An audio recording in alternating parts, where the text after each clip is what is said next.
आमचे नवनवीन व्हिडिओ पाहण्यासाठी आमच्या चॅनलला सबस्क्राइब करा आणि बेल आयकॉन क्लिक करायला विसरू नका। आम्ही भक्ती पण अशी करतोय आणि आमच्या पोरांना पण असं शिकवतोय। परवा आईनं पोराला सांगितलं, बाळा देवाची पूजा कर जा।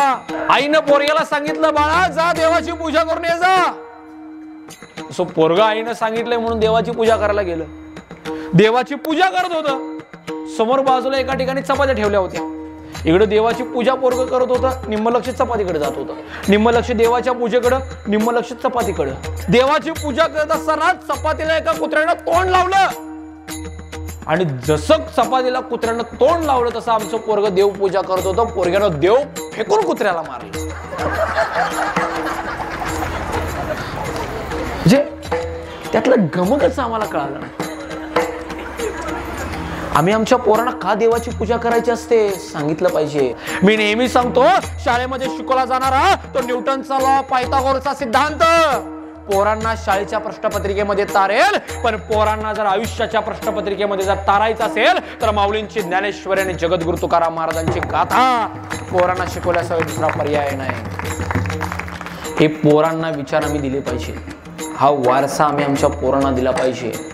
भक्ती म्हणजे काय पोरांना सांगितलं पाहिजे। हा महाराष्ट्र संतांची भूमी आहे। या महाराष्ट्राच्या मातीला अध्यात्माचा सुगंध इथल्या संतांनी दिलाय। याच मातीमध्ये अनेक संत जन्माला आले, प्रत्येकाने आपापल्या पद्धतीने अज्ञानाने झोपलेल्या माणसांना ज्ञानाचं पाणी शिपडून उठवलंय। संत गाडगे बाबा आपल्या कीर्तनामध्ये सांगतात, अरे बाबांनो, देव मंदिरात आहे तसा देव प्रत्येकाच्या अंतःकरणामध्ये मूर्तीची जशी पूजा करता तशी सर्वसामान्य लोकांची, मदतीला धावणाऱ्या लोकांची सेवा करा। देवाला कधीच कोंबड्या बकऱ्याचा नवस बोलू नका। देव कधी कोंबड्या बकऱ्या खात नाही। मुक्या प्राण्यांना जर मारून तुम्ही त्यांचा मसाला वाटत असाल तर देव तुमचा स्वर्गात मसाला वाटल्याशिवाय राहणार नाही। हे विचार संत गाडगे बाबांनी आपल्या कीर्तनातून सांगितले। आज बाबांची 147वी जयंती आहे। बाबांनी हे विचार सांगितले। अहो, ज्यांचा एखादा खराटा आणि एखादा झाडू एवढी ज्यांची श्रीमंती, पण त्यांनी सगळ्या जगाला स्वच्छतेची श्रीमंती अर्पण केली। या गाडगे बाबांच्या महाराष्ट्रामध्ये आपण राहतोय, या संतांच्या महाराष्ट्रामध्ये राहतोय। आपलं वैभव आहे बरं का, हे अभिमान आहे, स्वाभिमान आहे, सर्वस्व आहे आपल्या महाराष्ट्राचं। पण आमच्या लोकांना आमचं याचं महत्व राहिलं नाही। परवा पण मी कीर्तनात सांगितलं, आमच्या तरुणांना पण महाराज समजले, किती समजले।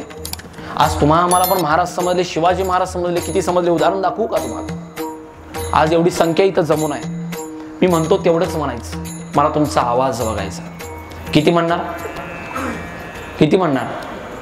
मी म्हणतो तेवढंच म्हणायचं। अनेकदा ऐका बरं का, मी म्हणतो तेवढंच म्हणायचं। बोला छत्रपती शिवाजी महाराज की।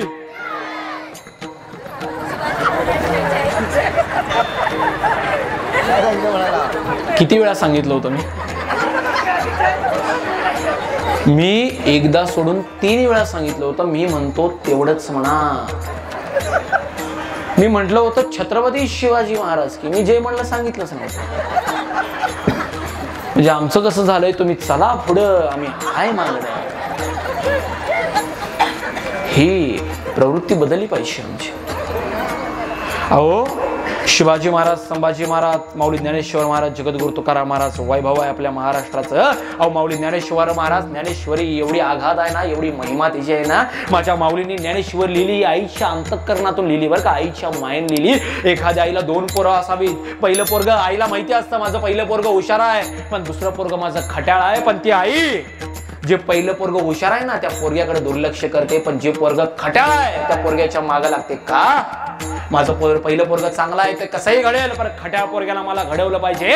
माझ्या माऊलींनी ज्ञानेश्वरी ही आईच्या अंतःकरणात लिहिली। चांगल्या लोकांचं चांगलं व्हावंच, पण दुष्ट लोकांचंही चांगलं व्हावं या आईच्या अंतःकरणाने माझ्या माऊलींनी ज्ञानेश्वरी लिहिली आहे।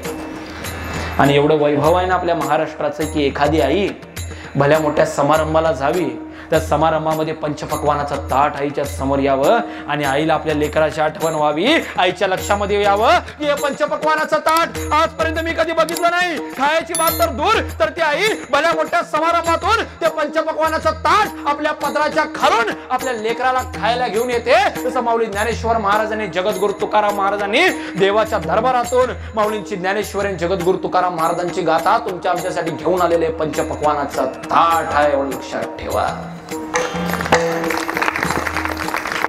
लोक म्हणतात की सुख समाधान आणि आनंद हा फक्त पैशात आहे, सुख समाधान आणि आनंद हा सगळा संपत्तीमध्ये आहे. त्या लोकांना मला आवर्जून सांगावंच वाटतं बरं का. जसं लाखो रुपये बांधून जे बंगले बांधतात ना, जसं लाखो रुपये खर्च करून बांधलेल्या बंगल्यामध्ये जातो ना, तसं काही मोजके रुपये खर्च करून बांधलेल्या झोपडीमध्ये सुद्धा जातो बरं का. पण झोपडीवाले जेवढं दुःख सांगतात त्याच्यापेक्षा काही पटीनं दुःख बंगलेवाली सांगत असतात. सुख कशात आहे हे लक्षात घ्या.